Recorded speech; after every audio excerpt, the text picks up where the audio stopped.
បាទសួស្តីអ្នកទាំងអស់គ្នាចឹងវីដេអូនេះខ្ញុំសូមធ្វើការចែករំលែកទាក់ទងនឹងការ configure ឧបករណ៍ DVR Head Vision ទាំងអស់គ្នាអាហ្នឹងគឺដោយសារឧបករណ៍ខ្ញុំរឿងចាស់ដែរទេហើយទី1យើងដកជាមានដកទៅកាន់ VGA ជាមួយនឹងកុំព្យូទ័ររបស់យើងហើយមួយទៀតបើអាចយើងភ្ជាប់ទៅកាន់អ៊ីនធឺណិតឲ្យហើយទៅបងប្អូននៅពេលដែលយើង config device inactive ទៅវាអាចឡើងអ៊ីនធឺណិតរួចអូខេអញ្ចឹងយើងបកទៅកាន់ monitor យើងវិញអូខេអញ្ចឹងនៅពេលដែលវាទៅជា default ពីរោងចក្រគឺវាចាញ់បែបហ្នឹងអញ្ចឹងបន្ទាប់មកអ្នកនរគ្នាធ្វើការកំណត់ setting វាឡើងវិញមកហើយដាក់ password ដាក់អីថ្មីឡើងវិញទាំងអស់អូខេអញ្ចឹងយើងរកវាមានច្រើនភាសាបើយើងចេះភាសាផ្សេងយើងដាក់ទៅអញ្ចឹងជាការ recommend ពីច្រើនយើងប្រើភាសា English អញ្ចឹងយើង apply មកអញ្ចឹងទាក់ទង set resolution ភាសាហ្នឹងយើងកំពុងភ្ជាប់ជាមួយនឹងកុំព្យូទ័រឧបករណ៍របស់យើងសំទោស monitor នេះខ្ញុំកំពុងភ្ជាប់វាជាមួយ monitor resolution ប៉ុណ្ណឹងអញ្ចឹងវា recommend ប៉ុណ្ណឹងបងអូខេអញ្ចឹងបន្តមកទៀតយើង do not show this again មកជឿតើអញ្ចឹង yes អូខេអញ្ចឹង default គឺវាចាញ់បែបហ្នឹងហើយយើងធ្វើការបង្កើត user សំទោសបង្កើត password create new password confirm new password អូខេអញ្ចឹងខ្ញុំមកធ្វើការដាក់ password ថ្មីអាហ្នឹងយើងថតយើងអត់ចាំ password ចាស់ពីដើមមកអញ្ចឹងបងប្អូនយើងអ្នក set up យើងជាងថ្មីទៅអញ្ចឹងបើយើងអត់ដឹងយើងអាចធ្វើចាំបានអញ្ចឹងយើងសូមមកហើយដូចយើង set up ពីដំបូងអញ្ចឹងបងប្អូនអញ្ចឹងយើង copy អត់បានអញ្ចឹងបងប្អូនអញ្ចឹងយើងធ្វើមកដាក់ដូចគ្នាអូខេ2025អញ្ចឹងយើងអាចមើលមកធ្វើមកឲ្យ password ខាងលើនិងខាងក្រោមដូចគ្នាបងប្អូនហើយទាក់ទង reserve email setting អាហ្នឹងបើបងប្អូនមាន Gmail ជាទូទៅសម្រាប់ជាងកាមេរ៉ាបងគួរមាន email មួយខ្លួនឯងសម្រាប់យើងធ្វើការកំណត់ធ្វើការភ្ជាប់ជាមួយឧបករណ៍ភ្ញៀវអញ្ចឹងពីលោកពេលខ្លះទៅពួកគាត់ផ្លេច password យើងអាច reset តាម option ហ្នឹងវាងាយស្រួលដែរអញ្ចឹងហើយមួយទៀត create channel default password ដោយសារឧបករណ៍ក្បាលម៉ាស៊ីន DVR ហ្នឹងវា support ប្រភេទ IP កាមេរ៉ាអញ្ចឹងវាទាមទារយើងដាក់ default password សម្រាប់ channel កាមេរ៉ា IP ហ្នឹងអូខេអញ្ចឹងខ្ញុំដាក់ដូចគ្នាទៅកុំឲ្យខុសគ្នាបងប្អូនខ្ញុំដាក់ដូចគ្នាទៅវាស្រួលចាំអញ្ចឹងចំណុចហ្នឹងហើយទាក់ទង password ហ្នឹងក៏ខ្ញុំអត់ប្រើជា official របស់ខ្ញុំដែរខ្ញុំគ្រាន់តែដាក់សម្រាប់ធ្វើការ testing ជូនបងប្អូនអូខេអញ្ចឹងយើងអូខេមកនេះអញ្ចឹង device activated keep your password properly អញ្ចឹងវាថាឧបករណ៍នេះគឺយើងបាន activate រួចរាល់ហើយយើងកំណត់ឡើងវិញអញ្ចឹងហើយឲ្យយើងរៀបចំ password ទុកដាក់ខ្លួនឯងឲ្យបានល្អខ្លួនឯងទៅចំណុចហ្នឹងហើយយើងដាក់ Gmail មកឥឡូវខ្ញុំដាក់ Gmail របស់ខ្ញុំដាក់ប៉ុណ្ណឹងបងប្អូនអញ្ចឹងបងប្អូនអាចដាក់ Gmail បងប្អូនទៅវាអាស្រ័យលើបងប្អូនមាន Gmail រៀងខ្លួនអញ្ចឹងអាហ្នឹងខ្ញុំដាក់ Gmail របស់ខ្ញុំពេលដែលមានបញ្ហាខ្ញុំអាច reset តាមហ្នឹងក៏បានតាម hack Partner Pro hack Connect ក៏បានដែរអូខេអញ្ចឹងដាក់តែប៉ុណ្្នឹងហើយយើងអូខេ success បងប្អូនអញ្ចឹងទាក់ទងនឹង set the unlock pattern បងប្អូនអាចគូសអីក៏បានដែរស្រេចចំណងចំណូលចិត្តខ្លួនឯងសម្រាប់ខ្ញុំតេស្តអញ្ចឹងខ្ញុំយកអក្សរ set មានតែហើយខ្ញុំគួចឡើងមកបន្តិចទៀតហើយម្ដងទៀត draw again to confirm អញ្ចឹងធ្វើម៉េចឲ្យដូចគ្នាតែមិនដូចគ្នាទេគឺវាអត់ដើរទេណាអូខេអញ្ចឹង default គឺវាចាញ់បែបហ្នឹងបងប្អូននៅពេលដែលយើងទិញឧបករណ៍ម៉ូដថ្មីគឺវាចាញ់របៀបអញ្ចឹងដំបូងដែលយើងត្រូវមើលគឺទី1ទាក់ទងនឹង enable visa អញ្ចឹង visa ហ្នឹងយើងដកចោលយកទេនៅពេលដែលវាដាច់ភ្លើងវាលោតអានឹងមកវាជាការរំខានបងប្អូនអញ្ចឹងយើងអត់ចូលទេ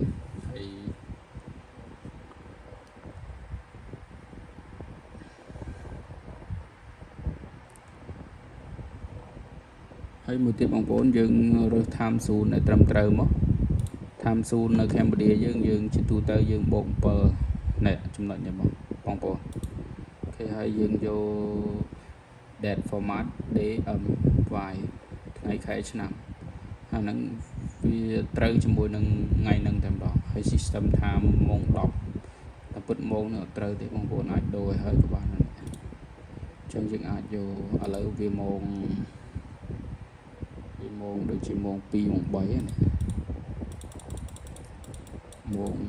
ម៉ោង3ខ្ញុំយកម៉ោង3ប៉ុណ្ណឹងចឹងចាំយើង set ក្រោយទៀតក៏បានដែរ default វាគឺទាក់ទងនឹង NIC tab ណាទាក់ទង network configuration ចឹង default ខ្ញុំអត់ recommend ឲ្យ enable DNS server ទេបងប្អូនចំណុចនេះយើងដក tick ចោលហើយយើង set up IP របស់ DNS Google វិញព្រោះភាគច្រើនបញ្ហា remote តាម hack connect cloud អត់បានដោយសារបញ្ហាហ្នឹងបងប្អូនអញ្ចឹងខ្ញុំ recommend ដកឲ្យហើយទៅ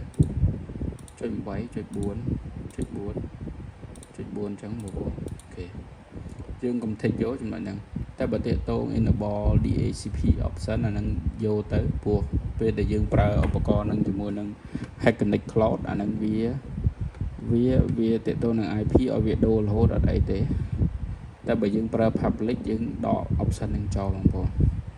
តែជាទូទៅបើកាមេរ៉ាយើងតិចទេអានឹងយើងប្រើ cloud ទៅវាងាយស្រួលដែរអញ្ចឹងយើងអត់បាច់ដក option DHCP ទេយើងយក tick លើកលែងនៅចំណុចនេះមួយបងប្អូនត្រូវតែចងចាំចំណុចនេះគឺយើងយក prefer DNS ហើយនឹង alter DNS server ហ្នឹងយើងយករបស់ Google ទាំងពីរធ្វើដូចខ្ញុំធ្វើអញ្ចឹងទៅបងប្អូន next ហើយទៅតង hard disk អញ្ចឹង hard disk ដោយសារខ្ញុំដាក់ 500G អញ្ចឹងដោយសារខ្ញុំមានកាមេរ៉ាតែ2គ្រាប់ទេអញ្ចឹងយើង tick មកហើយ tick យើង format វាហើយមក initialize ហ្នឹងអានឹងពាក្យកាត់វា init ហ្នឹងហើយអញ្ចឹងយើងអូខេនឹងគឺស្មើនឹងរៀន set up ដំបូងបងប្អូនបន្ទាប់ពីយើង recover សុំទោសបន្ទាប់ពីយើង factory reset ហើយយើងរៀន set up ថ្មីអូខេអានឹងវាកំពុងតែ format ដែរអញ្ចឹងវាលឺសលេងអញ្ចឹងបាន 20% បងប្អូន